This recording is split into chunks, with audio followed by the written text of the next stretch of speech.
Ya, kita bersyukur kepada Tuhan kalau pada hari ini kita ada di dalam Ka'bah Tuhan.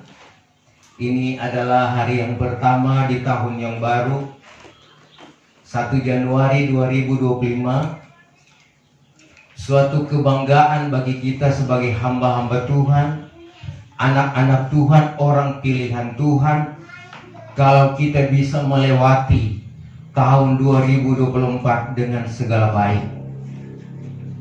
Banyak lika-liku yang kita hadapi, kesukaran demi kesukaran silih berganti, kadangkala senang, kadangkala susah. Dalam segala pergumulan ini, percaya saudara bahwa oleh kuat kuasa Tuhan kita bisa ada sampai pada saat ini. Oleh sebab itu kita bersyukur kepada Tuhan. Hari yang baru ini kita mau isi dan kita mau dengar firman Tuhan, karena petunjuk-petunjuk Tuhan sangat penting bagi saya dan saudara. Tanpa firman Tuhan kita akan meraba-raba, tidak tahu arah mau kemana. Tetapi dengan firman Tuhan, langkah kita akan tetap sampai ke Yerusalem baru, yaitu sorga yang kekal. Puji Tuhan. Kita akan sama-sama belajar firman Tuhan. Firman Tuhan saat ini saya akan ambil di dalam kitab Kejadian. Kejadian pasal yang keempat.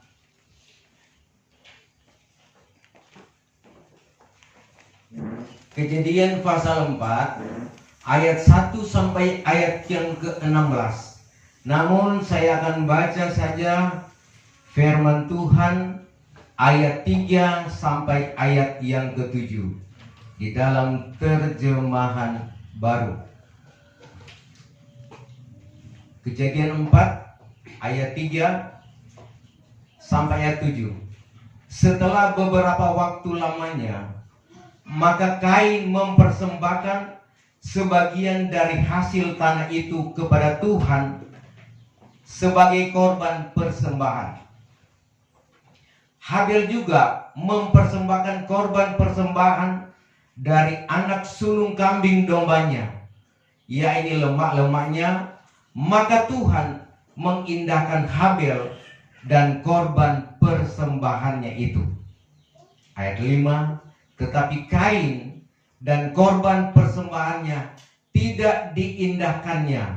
Lalu hati Kain menjadi sangat panas dan mukanya muram. Firman Tuhan kepada Kain, mengapa hatimu panas dan mukamu muram? Ayat 7. Apakah mukamu tidak akan berseri jika engkau berbuat baik? Tetapi jika engkau tidak berbuat baik, dosa sudah mengintip di depan pintu. Ia sangat menggoda engkau, tetapi engkau harus berkuasa atasnya. Terima kasih, silakan duduk. Saudara, di dalam kitab Kejadian pasal yang keempat adalah anak-anak daripada Adam dan Hawa, Kain dan Habil. Mereka, saudara sekalian, dilahirkan di tengah-tengah dunia ini. Ya, mereka dilahirkan tatkala mereka sudah tidak ada, sudah di taman, tetapi sudah di dunia yang fana karena sudah berdosa. Sehingga pergumulan yang pertama mereka mulai alami. Tuhan pergi, Tuhan mengajarkan mana yang baik yang harus kamu lakukan dan mana yang tidak baik yang tidak harus dilakukan.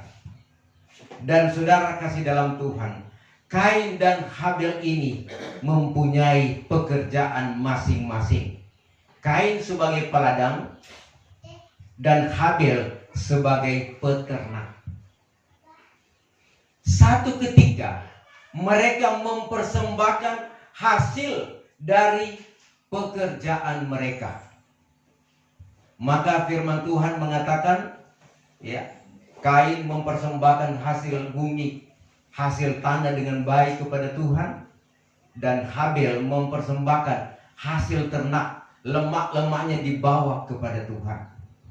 Dan apa yang terjadi? Persembahan Habel diterima oleh Tuhan, didengar oleh Tuhan, dan persembahan Kain ditolak. Ini awal, saudara kasih dalam Tuhan, perpecahan terjadi di antara keluarga kakak beradik. Dan ini adalah gambaran gereja Tuhan, saya dan saudara akhir zaman ini. Di dalam kita mempersembahkan yang terbaik kepada Tuhan. Amin. Karena kehidupan kita diciptakan oleh Tuhan untuk datang mengucap syukur. Dalam ucapan syukur itu kita membawa yang terbaik. Kalau tidak baik ya tentu kita tidak bawa kepada Tuhan. Tetapi ternyata ada juga orang yang mempersembahkan korban yang tidak baik. Artinya saudara, kehidupannya juga sudah tidak baik. Dia membawa korban yang tidak baik. Tetapi orang yang baik, dia akan membawa yang terbaik. Apa sebab? Sedangkan hidupnya saja sudah dipersembahkan kepada Tuhan. Kenapa dia mau bawa yang tidak baik kepada Tuhan? Saudara, kita diperhadapkan dengan pergumulan masalah-masalah yang terjadi. Mungkin kita akan melihat kenapa persembahan Habel diterima dan persembahan Kain ditolak. Dasar apa kita melihat, saudara? Tetapi firman Tuhan mengatakan, saudara, bahwa mata Tuhan, ya, Tuhan melihat seluruh bumi ini, ya, dari timur ke barat, selatan ke utara, Tuhan melihat. Tidak ada yang tersembunyi di pemandangan Tuhan. Sehingga saudara, apa yang dilakukan manusia itu semua nyata di pemandangan Tuhan. Mari kita baca firman Tuhan. 2 Tawarik 16 ayat yang ke-9. 2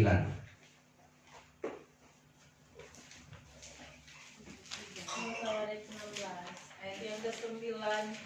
Karena mata Tuhan menjelajah seluruh bumi untuk melimpahkan kekuatannya kepada mereka yang bersungguh hati terhadap Iya, sampai di sana saja.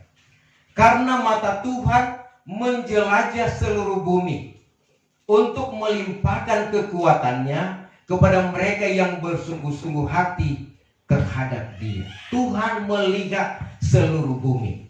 Ya, lebih detail lagi kita membaca firman Tuhan Ayub 34 ayat 21. Ayub 34 ayat yang ke-21. Karena matanya mengawasi jalan manusia dan ia melihat segala langkahnya. Iya. Karena mata Tuhan, ya, matanya mengawasi jalan manusia. Siapakah manusia? Kita ini adalah manusia. Tuhan mengawasi Kain dan Habel. Dan dia mengawasi saya dan saudara. Setiap jalan kita diawasi oleh Tuhan. Dan ia melihat segala langkahnya. Setiap langkah kita rupanya tidak ada yang tersembunyi di pemandangan Tuhan. Mau sembunyi di mana? Di bilik yang kecil, di gunung pun, di batu, di lubang pun, tetap mata Tuhan melihat keadaan kita. Apa yang kita perbuat, entah itu baik atau jahat, semua dilihat oleh Tuhan. Sebab itu saudara, kita diingatkan, ya. Karena siapakah kita? Kita ini saudara manusia biasa, mungkin kita tidak berharga kepada orang lain karena kita hanya manusia biasa. Dibandingkan dengan orang-orang yang luar biasa, orang-orang kaya, pejabat-pejabat negara. Tetapi kita bersyukur kepada Tuhan. Kita boleh dipilih oleh Tuhan dari seluruh bangsa yang ada di dunia ini. Sekian banyak orang yang ada di dunia ini berbahagia kalau kita bisa dipilih oleh Tuhan. Kita bisa diajarkan jalan-jalannya. Kita bisa ditunjukkan jalan keselamatan. Dan selalu kita dapat bersekutu dengan Tuhan lewat ibadah. ada karunia-karunia yang berjalan, ada petunjuk-petunjuk Tuhan. Tuhan datang, Tuhan menjamah, bahkan Dia memulihkan. Kita bersyukur, saudara. Nah, oleh sebab itu, di dalam kita, saudara sekalian, mengiring Tuhan, mari saatnya, saudara, kita menyadari kehidupan kita bahwa sebetulnya kita tidak punya apa-apa, tetapi karena pertolongan Tuhan kita bisa diberdayakan, sehingga dikatakan oleh firman Tuhan, kamu berharga di mataku. Kita berharga di mata Tuhan. Kenapa, saudara? Karena kita sudah ditebus dengan darah yang mahal. Pengorbanan Kristus di Bukit Golgota, saudara, itu tidak dapat dibandingkan dengan kekayaan yang ada di dunia. Tidak dapat dibandingkan dengan emas, intan, dan permata yang termahal sekalipun di dunia ini. Sebab itu Rasul Petrus katakan, kamu ditebus dengan darah yang kudus, bukan dengan emas dan permata. Karena kita ditebus dengan darah yang mahal, sebab itu kita berharga di mata Tuhan. Amin. Kita berharga di mata Tuhan. Meskipun kadangkala kita tidak diindahkan oleh manusia, kita hanya dianggap sepele, kita dianggap tidak berdaya, kita dianggap tidak berguna. Tetapi di mata Tuhan kita ini sangat berguna, sebab kita pilihan Tuhan, anak-anak Tuhan, dan hamba-hamba Tuhan. Saudara, kalau Tuhan melihat setiap langkah kita, jejak langkah kita, di mana kita pergi dan berada, maka Tuhan juga melihat apa yang kita perbuat. Sebagaimana Kain dan Habel, ya, mereka menjalani hidupnya dalam pengawasan Tuhan. Tuhan melihat apa yang mereka lakukan dalam mereka melaksanakan tugas pekerjaan setiap hari. Satu di kebun, dan satu petani, dan satu juga memelihara kawanan binatang. Mereka pada satu saat datang kepada Tuhan, mempersembahkan yang terbaik. Dan saudara, Tuhan juga bisa menolak, Tuhan bisa menerima. Yang berkenan kepada Tuhan itu diterima, tetapi yang tidak berkenan kepada Tuhan itu ditolaknya. Perbuatan kita yang kita lakukan dengan benar, dengan baik, dengan hati yang tulus, itu berkenan kepada Tuhan, dan Tuhan akan menerima segala persembahan kita. Tetapi kalau hati kita tidak tulus, hati kita tidak baik, saudara, kita pasti akan ditolak oleh Tuhan. Demikian yang terjadi bagi Kain. Persembahannya ditolak. Dan tatkala persembahannya ditolak, maka hatinya mulai jadi panas. Dia marah, ya. Dia marah, saudara sekalian, kepada adiknya, sehingga dia mencari celah, mencari kesempatan untuk membunuhnya. Saudara, ini yang kita alami di hari ini. Ini adalah barat gereja Tuhan ini dalam persembahan yang dibawa kepada Tuhan, kehidupan mereka lakukan di pemandangan Tuhan. Dia tidak berbicara gereja, tapi setiap manusia yang ada di bumi, orang yang hidup berkenan kepada Tuhan, dia berlayak dan diperkenankan Tuhan. Tetapi yang tidak, saudara, dia ditolak oleh Tuhan. Baru-baru kita merayakan, saudara, hari Natal, ya. Natal, saudara sekalian, dikatakan di sana ada yang membawa persembahan, ada yang berkenan dan ada yang tidak berkenan. Dan justru orang-orang yang saudara sekalian berkenan kepada Tuhan, malaikat Tuhan lawati. Gembala-gembala di padang Efrata, Tuhan dengan malaikatnya datang kasih tahu, hari ini telah lahir bagimu juru selamat. Orang-orang Majus disertai, dipimpin oleh bintang. Mereka bersuka cita, tetapi Herodes dan istananya, mereka hanya dengar dari orang Majus ada seorang raja yang lahir. Marah Herodes, dia mau membunuh raja itu. Ini orang yang tidak diperkenankan oleh Tuhan. Nah, saudara kasih dalam Tuhan, kita membaca di dalam firman Tuhan dalam Kisah Rasul, di mana orang yang berkenan kepada Tuhan.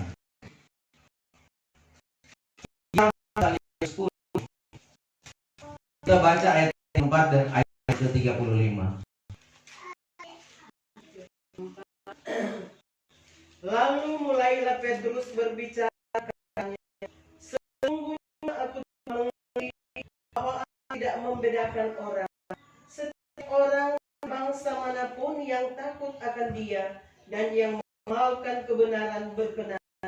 Iya, Tuhan tidak membedakan manusia, ya, dari bangsa manapun dia, dari gereja manapun dia. Selama dia takut akan Tuhan dan mengamalkan kebenaran firman Tuhan, melakukan perintah-perintah Tuhan, dialah yang berkenan kepada Tuhan. Amin. Saudara, Habel sangat berkenan kepada Tuhan. Ya, hidupnya, caranya berbicara, menegur, dia bekerja dengan tulus, dan dia tetap mengandalkan Tuhan.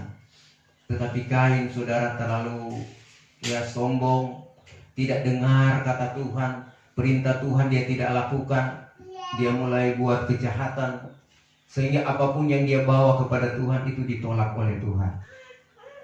Kenapa, saudara? Kain itu hatinya jahat.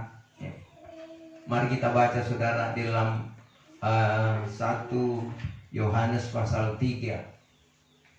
1 Yohanes pasal 3 ayat 11 dan ayat yang ke-12. 11. Sebab inilah berita yang telah kamu dengar dari mulanya, yaitu bahwa kita harus saling mengasihi. Bukan seperti Kain yang berasal dari si jahat dan yang membunuh adiknya. Dan apakah sebabnya ia membunuhnya? Sebab segala perbuatannya jahat dan perbuatan adiknya benar. Iya, saudara, sebab itu kita sudah dengar dari mulanya, kita harus saling mengasihi. Yang pertama, kita mengasihi Tuhan. Yang kedua, kita mengasihi sesama manusia. Itu hukum yang utama. Kemudian hukum yang kedua, mengasihi manusia. Yang pertama, mengasihi Tuhan dengan segenap hatimu, dengan segenap akal budimu. Kemudian mengasihi sesama manusia. Itu sudah dengar. Jadi kalau Kain ini bukan seperti Kain yang berasal dari si jahat dan yang membunuh adiknya. Dan apakah sebabnya ia membunuhnya? Sebab segala perbuatannya jahat dan perbuatan adiknya benar. Saudara, ini adalah kebencian yang saudara sekalian pada puncaknya akan mengakibatkan pembunuhan. Saudara, kita perhatikan firman Tuhan. Kalau sudah Tuhan tegaskan bahwa yang berkenan kepada Tuhan melakukan firman Tuhan, dan yang berbuat jahat tidak melakukan firman Tuhan, itu Tuhan tidak berkenan. Kita perhatikan, saudara sekalian, bahwa pengalaman perjalanan orang Israel, orang pilihan Tuhan, mereka pun mengadakan pemberontakan kepada Tuhan. Dikatakan dalam Yesaya pasal 1 ayat 2, mari kita baca sampai ayat yang ke-7. Bagaimana orang pilihan Tuhan berbuat jahat sehingga Tuhan marah kepada mereka. Yesaya 1 ayat 2 mulai. Ayat 2. Dengarlah hai langit dan perhatikanlah hai bumi, sebab Tuhan berfirman, aku membesarkan anak-anak dan mengasuhnya, tetapi mereka memberontak terhadap aku. Lembu mengenal pemiliknya, tetapi Israel tidak. Keledai mengenal palungan yang disediakan tuannya, tetapi umatku tidak memahaminya. Celakalah bangsa yang berdosa, kaum yang syarat dengan kesalahan, keturunan yang jahat-jahat, anak-anak yang berlaku buruk. Mereka meninggalkan Tuhan, menista yang Maha Kudus Allah Israel, dan berpaling membelakangi Dia. Di mana kamu mau dipukul lagi, kamu yang bertambah murtad, seluruh kepala sakit dan seluruh hati lemah lesu. Dari telapak kaki sampai kepala tidak ada yang sehat, bengkak dan bilur dan luka baru, tidak dipijit dan tidak dibalut dan tidak ditaruh minyak. 7. Negerimu menjadi sunyi sepi, kota-kotamu habis terbakar. Di depan matamu orang-orang asing memakan hasil dari tanahmu. Sunyi sepi negeri itu, seolah-olah ditunggang balikan orang asing. Iya, sampai di sana dulu. Ya. Kita perhatikan, Tuhan melihat orang pilihannya, orang Israel. Dari telapak kaki sampai di kepala tidak ada yang baik. Semua bisul-bisul belakang. Tuhan mengibaratkan lembu lebih takut, lebih kenal siapa Tuhannya, tetapi Israel tidak mengenal siapa Tuhan mereka, siapa yang telah menolong mereka. Nah, saudara, meskipun mereka demikian, ya, kita belajar bahwa Tuhan mau mengembalikan, ya. Sebab itu Tuhan kasih firman lagi. Mari kita baca ayat 10. Tuhan katakan, dengarlah olehmu akan firman Tuhan. Ya, terus baca ayat 10 sampai ayat 15. Dengarlah firman Tuhan, hai pemimpin-pemimpin manusia Sodom. Perhatikanlah pengajaran Allah kita. Perhatikanlah pengajaran Allah kita. Hai rakyat manusia Gomora. Iya. Untuk apa itu korbanmu yang banyak-banyak? Untuk apa itu korbanmu yang banyak-banyak? Firman Tuhan, aku sudah jemu akan korban-korban bakaran berupa domba jantan, dan akan lemak dari anak lembu gemukan, darah lembu jantan dan domba-domba, dan kambing jantan tidak kusukai. Apabila kamu datang untuk menghadap di hadiratku, siapakah yang menuntut itu daripadamu, bahwa kamu menginjak-injak pelataran bait suciku? Jangan lagi membawa persembahanmu yang tak sungguh, sebab baunya adalah kekejikan bagiku. Kalau kamu merayakan bulan baru dan sabat, atau mengadakan pertemuan-pertemuan, aku tidak tahan melihatnya, karena perayaanmu itu penuh kejahatan. Perayaan-perayaan bulan Ya, baru. sampai di sana. Ya. Saudara, kita perhatikan di sini, ya. Orang Israel sudah berbuat dosa. Meskipun mereka perbanyak doa, itu tidak didengar oleh Tuhan.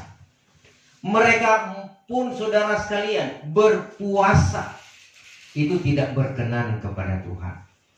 Bahkan mereka membawa persembahan yang terbaik. Lemak-lemak mereka persembahkan, seperti lemak-lemak yang dipersembahkan Habel, itu ditolak oleh Tuhan. Apa sebab, saudara? Hidup mereka tidak berkenan kepada Tuhan. Sebab itu, saudara, ya, di dalam ayat yang ke-16, ya, dikatakan begini, basuhlah, bersihkanlah dirimu, jauhkanlah perbuatan-perbuatan yang jahat dari depan mataku, berhentilah berbuat jahat, belajarlah berbuat baik, usahakanlah keadilan, kendalikanlah orang kejam,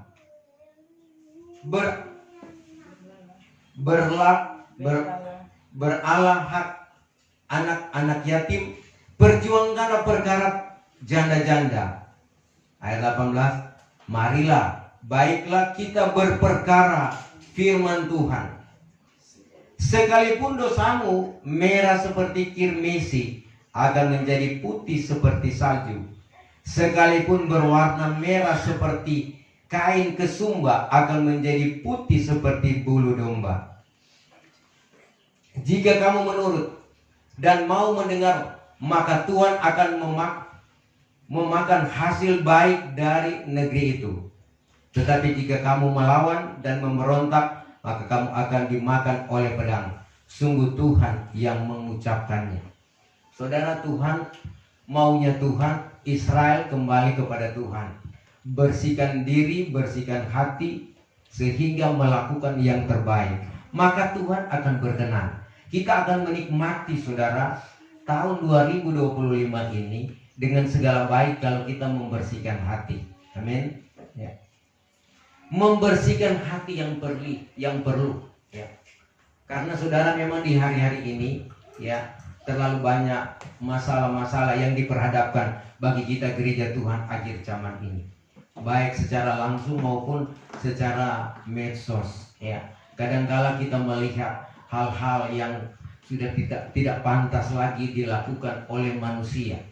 Dunia sedang dikendalikan oleh medsos, sehingga banyak konten-konten, ya, konten-konten yang jahat, sehingga saudara sangat menjijikan hanya untuk mendapatkan uang. Ya. Mereka buka-bukaan di saudara sekalian kamera. Bahkan orang-orang tua pun saudara sekalian dengan gaya yang luar biasa. Ya. Orang Manado bilang so nen tahu diri, so tak gode-gode lagi, so bangka-bangka. Iya saudara sekalian, dia tampil percaya diri. Itulah medsos. Karena mau bikin konten, saudara. Ya. Namun ada juga konten-konten yang baik, saudara. Dia memberitakan firman, ibadah. Soal ibadah itu berkenan kepada Tuhan. Tapi kalau konten-konten yang negatif, saudara, berbuat menghalalkan segala cara supaya mendapatkan hasil yang baik atau mendapat gaji, itu sama sekali tidak berkenan kepada Tuhan. Sebab itu bertobat. Ya. Nah, saudara sekalian, ya, apa yang Tuhan minta dalam kehidupan kita, ya, yaitu saudara sekalian, mari kita datang kepada Tuhan dengan bersungguh-sungguh hati. Awal tahun ini, ya, kita mau melangkah dengan Tuhan dengan satu tekad. Kita mempersembahkan seluruh kehidupan kita, termasuk cita-cita kita gantungkan kepada Tuhan. Amin. Mari kita baca firman Tuhan di dalam Rum pasal yang ke-12. Rum 12 ayat 1 dan ayat yang kedua. Apa yang harus kita lakukan supaya kita bisa beroleh kemenangan di tengah-tengah dunia ini? Manusia dengan kekuatannya sangat terbatas, tetapi Tuhan tidak terbatas. Kalau Tuhan menyertai, tidak ada yang bisa menggagalkan rencana-rencana kita. Mari kita baca Rum 12 ayat 1 mulai. Karena itu saudara-saudara, demi kemurahan Allah aku menasehatkan kamu supaya kamu mempersembahkan tubuhmu sebagai persembahan yang hidup, yang kudus dan yang berkenan kepada Allah. Itu adalah ibadahmu yang sejati. Janganlah kamu menjadi serupa dengan dunia ini, tetapi berubahlah oleh pembaharuan budimu, sehingga kamu dapat membedakan manakah yang kehendak Allah, apa yang baik dan berkenan kepada Ya, Allah saudara, dan yang sempurna. kita perhatikan, ya, ibadah yang sesungguhnya adalah mempersembahkan kehidupan kita, ya. Persembahkan tubuhmu sebagai persembahan yang hidup, yang kudus, yang benar kepada Allah. Itu adalah ibadahmu yang sejati. Pada kita sendiri persembahan tubuhmu. Artinya ingin kehendak dan kemauan dibawa kepada Tuhan. Itu ibadah. Artinya dalam kontrol Tuhan, dengan mengikuti cara-caranya Tuhan. Jadi mempersembahkan berarti segala sesuatu diserahkan kepada Tuhan. Karena nyana semua kita mempersembahkan, kemudian kita sudah pasrah kepada Tuhan. Tuhan, saudara, memberikan kita kebebasan meskipun kita sudah serahkan hidup ini, tetapi Tuhan kasih kita pilihan. Mau tetap setia atau tidak, ya. Mau bertahan di dalam Tuhan atau tidak. Dan semuanya ini kita akan hadapi di hari-hari ini. Masa semakin sukar, kesulitan semakin bertambah-tambah, sebab dosa semakin bertambah-tambah. Tetapi orang yang melakukan kehendak Tuhan, dia tetap akan tegak berdiri. Dia akan tetap melangkah di dalam Tuhan, karena tujuannya sorga penuh dengan kesenangan selama-lamanya. Kemudian ayat yang kedua, Tuhan katakan, janganlah kamu menjadi serupa dengan dunia ini, ya. Tetapi berubahlah dengan pembaharuan budimu. ya. Sehingga kamu dapat membedakan mana kehendak Allah, apa yang baik, yang berkenan kepada Allah, dan yang sempurna. Saudara, Tuhan menilai. Sebab itu di dalam kitab Pengkhotbah, ya, Al-Khatib pasal 4 ayat 17, ingatlah langkahmu apabila kamu masuk dalam bait Allah. Lebih baik mendengar, melakukan daripada segala korban. Saudara, kita ini berada di ujung akhir zaman Roh Kudus. Maka peperangan yang kita akan alami itu memang akan lebih berat lagi. Ada yang mengatakan, saudara, bahwa tahun 2025 ini penuh dengan misteri. Kita tidak tahu apa yang akan terjadi. Benar, saudara. Secara akal logika manusia kita tidak tahu, karena kita tidak dapat memahami pikiran-pikiran Tuhan. Tetapi orang-orang pilihannya, hamba-hamba Tuhan, anak-anak Tuhan, nabi-nabi Tuhan, diberikan petunjuk-petunjuk. Apa yang akan terjadi selama tahun ini berjalan. Dan kita tahu, saudara, karena kita punya hubungan dengan Tuhan, kita punya kebenaran, kita ikut Tuhan, dan kita ada karunia-karunia. Karunia-karunia ini, saudara, akan mengungkapkan hal-hal yang sedang terjadi, hal-hal yang akan terjadi.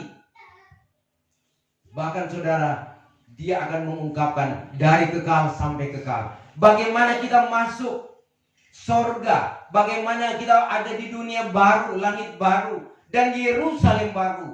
Hanya diuntukkan bagi mereka yang menjadi pemenang di dalam pergumulan di tengah-tengah dunia ini. Sebab itu jangan menyerah, jangan menjadi kalah dengan saudara sekalian tantangan-tantangan yang kita hadapi di hari-hari ini. Karena tantangan-tantangan yang ada itu sebetulnya antara kita dengan kita. Pergumulan yang terjadi dalam hidup kita sebetulnya cuma ada di dalam diri kita, ya. Yakub katakan, Rasul Yakobus, ya, pertentangan-pertentangan yang terjadi hanya karena saudara sekalian keinginan mata, keinginan tubuh hidup dengan jemawa. Peperangan antara roh dan daging. Sebab itu, saudara, peperangan ini harus kita hadapi dengan kekuatan. Sebab itu Kain, dia tidak menghormati Tuhan. Tuhan sudah katakan, tatkala Tuhan menolak, jika engkau berbuat baik, pasti akan ada tengadah, pasti aku akan menolong. Tetapi Kain terlalu kuat dengan prinsipnya. Kita tidak mau dengar lagi dengan Tuhan. Kita mau bunuh ini Habil ini, ya. Saudara, Tuhan mengingatkan kita bahwa di hari-hari ini, mari kita menyadari siapakah kita. Jangan kita ikuti keinginan daging, karena keinginan daging itu, saudara, perkara-perkara duniawi, ya. Kebencian, fitnah, dengki, marah, saling bunuh, ya, saling bertengkar. Ini yang harus kita hilangkan. Karena Rasul Paulus katakan, saudara, kan dahulu kita sudah mati karena segala dosa yang kita perbuat. Tetapi Tuhan dengan kebaikannya, dia rela menebus kita dari kematian, dan dia membawa kita kepada kehidupan yang kekal. Sebab itu, mari kita menyadari kehidupan kita di hari-hari ini. Kalau kita bisa bertahan sampai pada langkah yang terakhir, maka kita akan memiliki sorga. Tetapi kalau kita akan menyerah, atau saudara sekalian kita tinggalkan Tuhan, maka kebinasaan menjadi milik kita. Sebab itu, saudara, sebagai hamba Tuhan hanya mengingatkan, setialah kita sampai pada langkah yang terakhir. Karena orang yang setia sampai langkah yang terakhir, setia beribadah, berdoa, berpuasa, melakukan firman Tuhan, dialah yang akan diselamatkan. Puji Tuhan, saudara, ini firman Tuhan bagi kita. Kita akan persiapkan untuk kita masuk pada doa dan penyembahan.